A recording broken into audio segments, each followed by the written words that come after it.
മാന്യ സദസ്സിന് നമസ്കാരം. ഇന്ന് ജൂൺ 19 വായനാ ദിനം.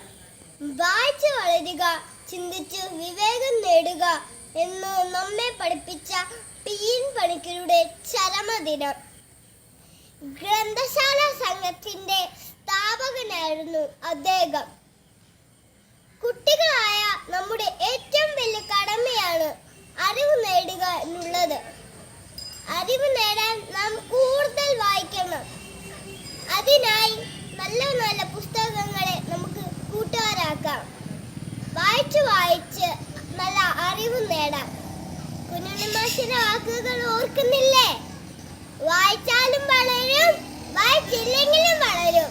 വായിച്ചു വളർന്നാൽ വിളയും, വായിക്കാതെ വളർന്നാൽ വളയും. അതുകൊണ്ട് നന്നായി വായിച്ച് നമുക്ക് വളരാം.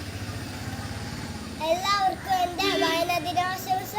നന്ദി, നമസ്കാരം.